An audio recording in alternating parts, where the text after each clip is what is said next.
What should you do when you get a refund request on email? Hi guys, my name is Deepak Shukla, founder at the Pearl Lemon Group. We are a business growth and development agency based in the UK, USA, as well as serving clients worldwide. And if you're looking for any support with your communications, whether it's within your team or with your clients, just reach out to us. Now, we're here today in day number 46 to talk about the challenges now of refund requests on email. But before we get into it, feel free to click the link in the description below to get access to 7 additional strategies that are not shared in this training.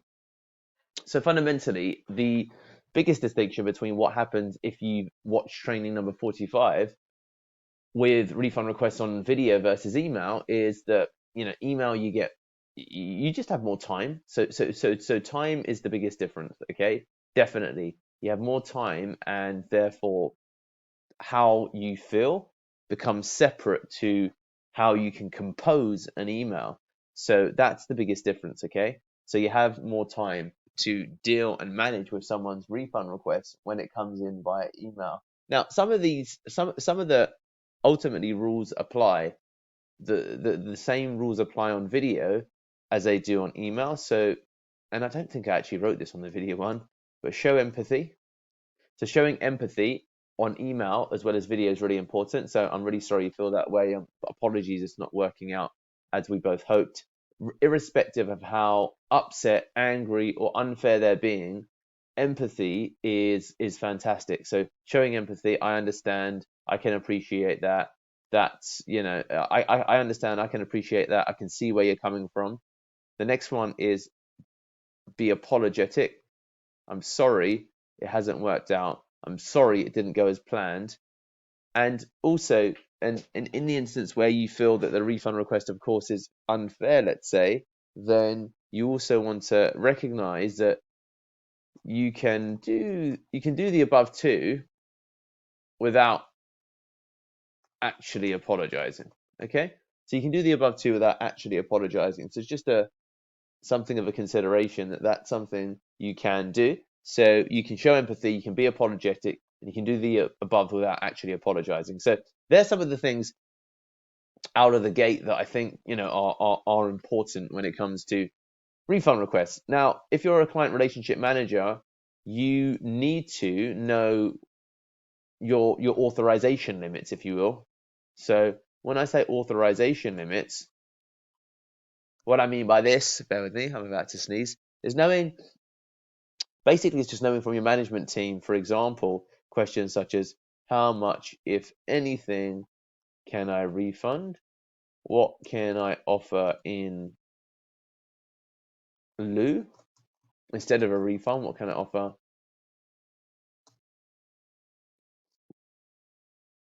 And what other options do I have? So getting the answers to these questions. Now, one of the teams should be aware of it. So there should be at least some kind of documentation, whether formally or informally, that relates to this. So ultimately what your operating framework is. It's important that you know that from a procedural perspective, so you know what you can and can't offer. Now, the other thing before it comes to that potentially is, of course, come back with solutions. Coming back with solutions is something that you definitely want to have. So that would be a plan A, B, and C type scenario. Where if this is plan A doesn't work, we've got plan B and C. So you don't even need to really reference potentially plan B and C. You can allude to it, but maybe plan A is all you need to go with fundamentally. And number 6 is be less emotional. So what I mean by be less emotional about it, to be specific, is don't let it ruin everything about what you're doing and the work you're doing, because that will interfere with your ability to continue doing the work you're doing. And that's just something to be mindful of, that I've seen refund requests come in with some of the clients we worked with.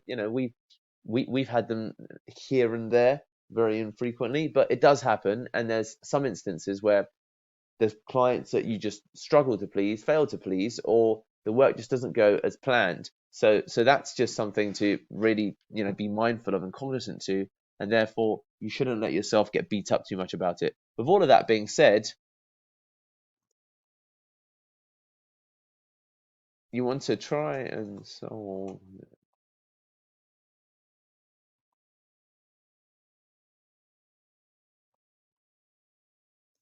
So you want to try and solve that, and this kind of relates to, for example, number five, 5 and 7. Try and solve the direct problems outside of refunding them.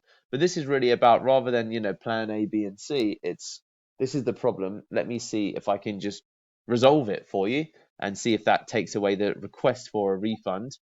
And it's also worth understanding: do they really want a refund? Now, what's it?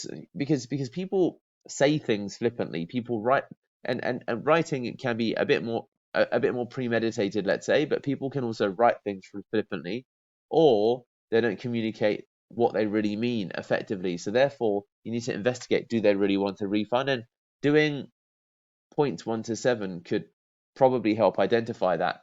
With all of that being said, some other things become important.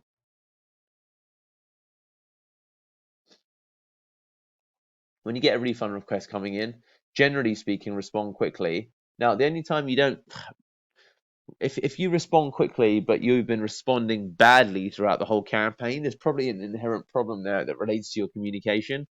So, I've seen service providers we've worked with that have been continually, like, days for responses, and it's just become untenable. We've submitted a refund request and we've got a reply so quickly, which has angered us even more. But generally speaking, responding quickly is ideal, and slow responses are less than ideal, but responding quickly is important. And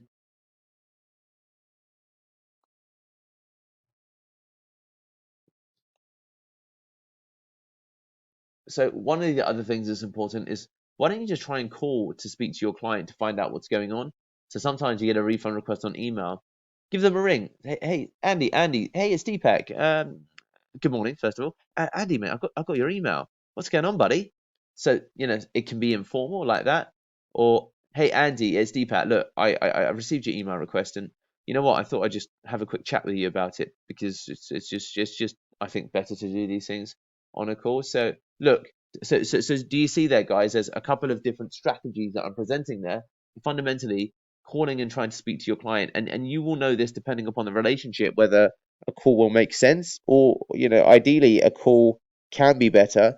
If you think the call is going to get fractious, then maybe email is best, depending upon what happens. But you receive a refund request on email, you can organize a phone call, but when you do, this is the problem, or it can be a risk rather. So organize a meeting.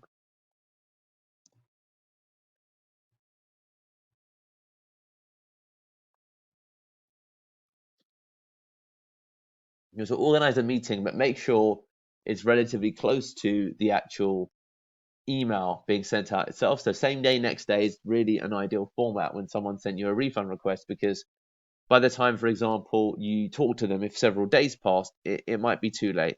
It might be too far gone, meaning that there's no opportunity for you to really save the campaign. They may have already gone out to hire somebody else. There could be all kinds of variations, which would mean that it's too late to move forward with fundamentally. So that's something you should also consider. So guys, hopefully this, and actually the other thing is, learn.